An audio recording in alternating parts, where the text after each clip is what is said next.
seen death, witnessed it countless times on the beaches of Normandy and the battlefields of Europe in World War II. He'd grieved when his own parents and his older brother Ted had passed away. He wasn't afraid, though. Maybe he should be, but why worry about the inevitable?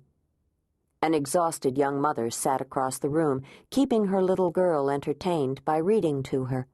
Looking at them, he found it hard to tell who needed the doctor most, mother or child. Both seemed to be suffering from bad colds. Harry was grateful for the distance between them, since his own immune system was so weak. Harry knew this would almost certainly be his last Christmas, and that saddened him. He'd always been a man of faith, and that faith had grown stronger as he grew older, which was a natural progression, he supposed. He wondered if the angels celebrated Christmas in heaven. He suspected they did. Harry figured he'd find out soon enough. Meanwhile, he was determined to make his last Christmas on Earth as special as he could for Rosalie. Already he was thinking of what he might do to show his wife of 65 years how much he loved her. Leaving Rosalie. That was his one regret. "Harry Alderwood?" He was caught up in his thoughts, and the nurse had to repeat his name before he heard her.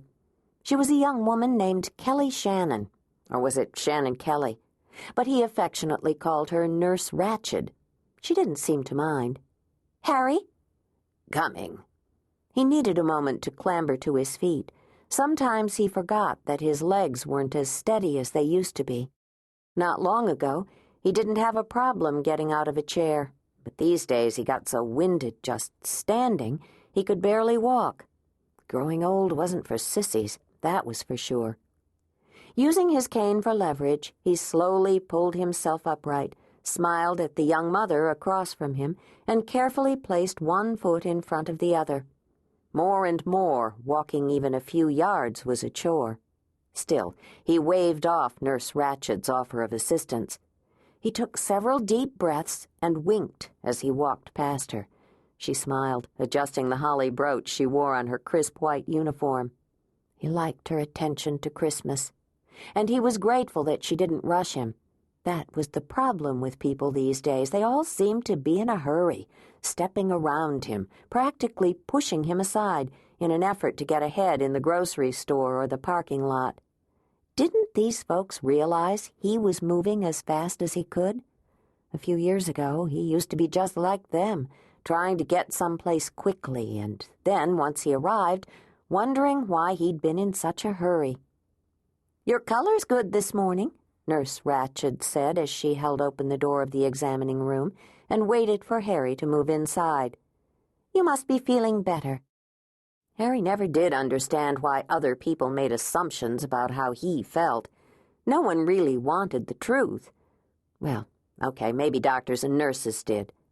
But when it came to friends and acquaintances, he wasn't interested in discussing his health. He accepted the likelihood of illness and the certainty of death, although he didn't want to get there any sooner than necessary. "Have a chair."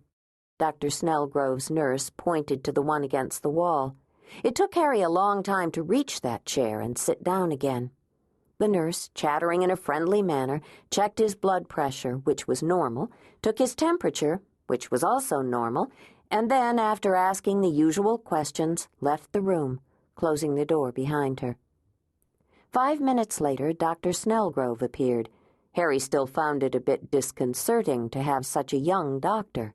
Paul Snellgrove barely looked old enough to shave, let alone make life-and-death decisions. Harry had met a number of young physicians lately, both men and women. That was a good thing in his opinion, even though their youth reminded Harry of his own age. But these newly minted doctors tended to be idealistic, which he approved of, and they were up on all the latest technology, treatments, and medications. The only problem was that they could be a bit unrealistic, seeing death as the enemy, when sometimes, at the end of a long life or debilitating illness, it was a friend.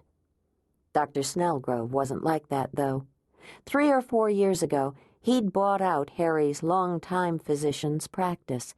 Harry admired the kid. "What can I do for you?" Dr. Snellgrove asked.